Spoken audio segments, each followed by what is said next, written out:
There's a guy I know named Marcus. Inherited $10,000 from his grandfather at age 24. Sat on it for 3 weeks trying to figure out what to do.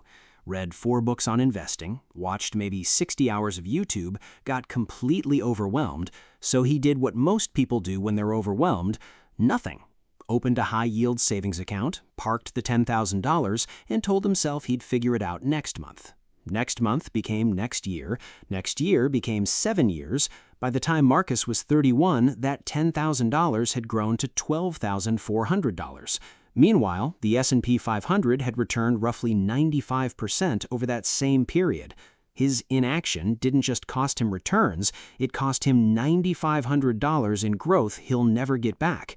And here's the brutal part: he didn't make a wrong decision, he made no decision. And no decision in investing is always the wrong decision. Here's what I want you to understand before we go any further.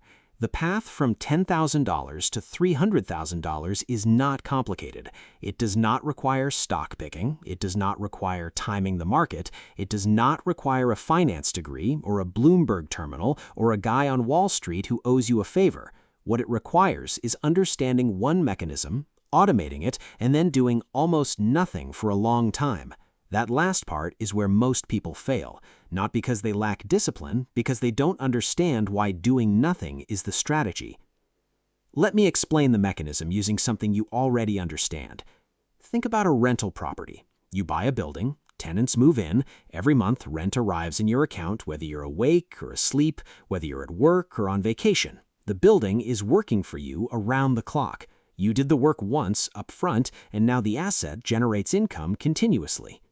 A properly invested portfolio works the same way, except it's better than a rental property because you don't have to fix toilets at 2 in the morning. When you own an index fund, you own fractional pieces of hundreds of companies. Those companies generate revenue every single day. A portion of that revenue flows back to you as returns. You didn't build those companies, you didn't manage them, you just owned them while they worked. The problem is that most people treat their investment account like a savings account they check anxiously every week. They see it drop 8% in a bad month and feel a physical sense of panic. They see it up 12% in a good month and feel tempted to take profits. Both reactions are wrong. Both reactions cost money. The account is not a thermometer measuring how smart you are, it's a machine running a program. Your job is to not unplug it. Now let's talk about the actual math, because this is where it gets interesting. $10,000 invested in a total market index fund at a conservative 8% annual return, which is below the S&P 500's historical average, becomes $46,600 in 20 years without you adding a single dollar. That's real money created from almost zero activity. But here's where most people stop the analysis too early, because $46,600 is not $300,000. The variable they're missing is additional contributions. This is the part nobody wants to hear because it involves spending less. But bear with me, because the math is genuinely surprising.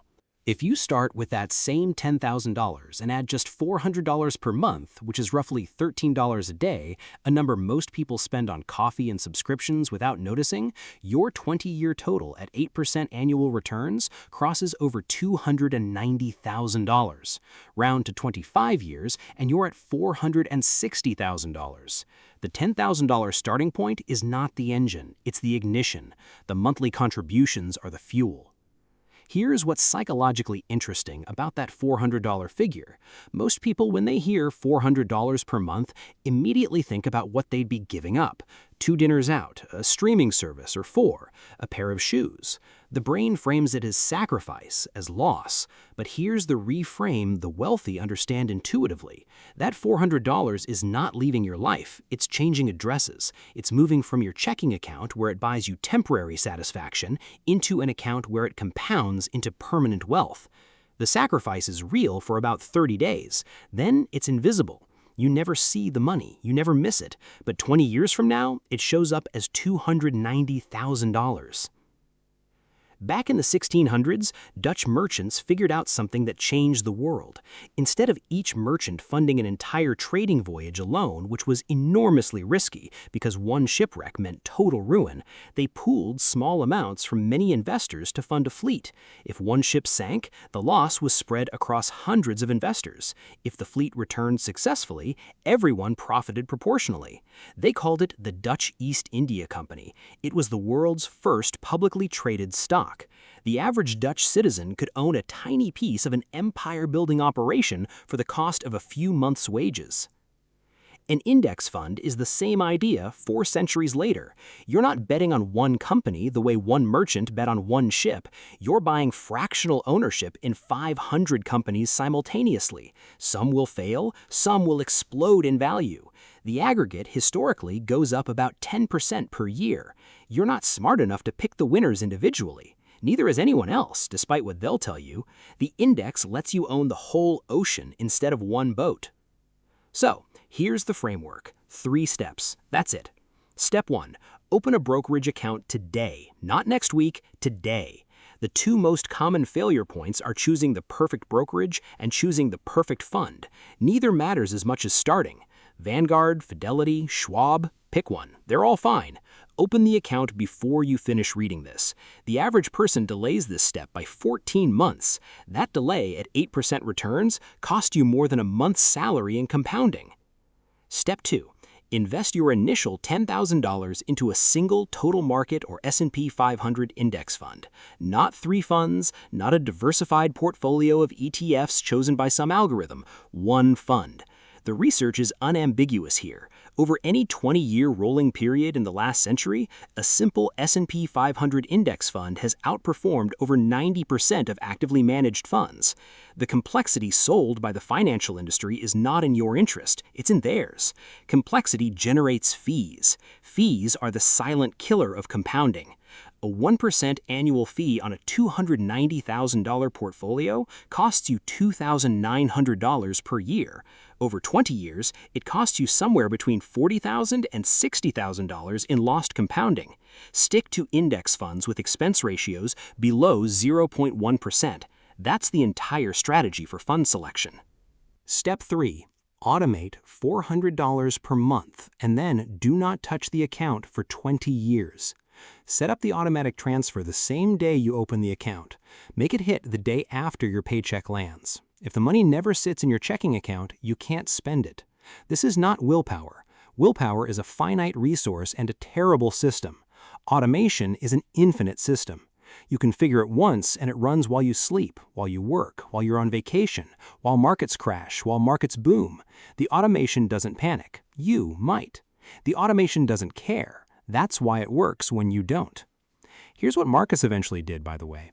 At 31, after 7 years of inaction, he finally set up the account, put in $10,000, automated $400 per month, and set a calendar reminder for his 51st birthday to log back in.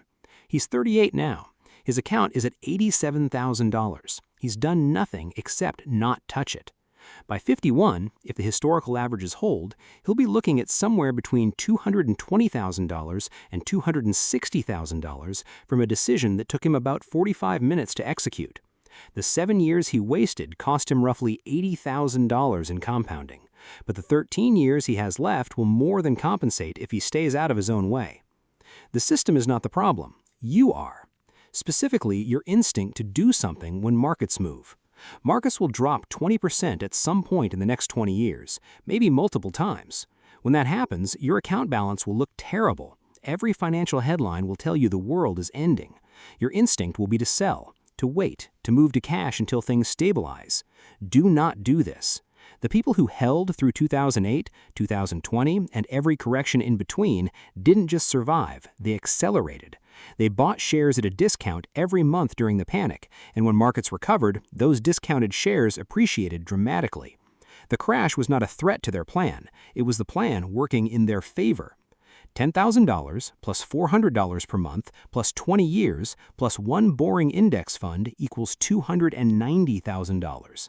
That's the whole video. The laziness is the strategy.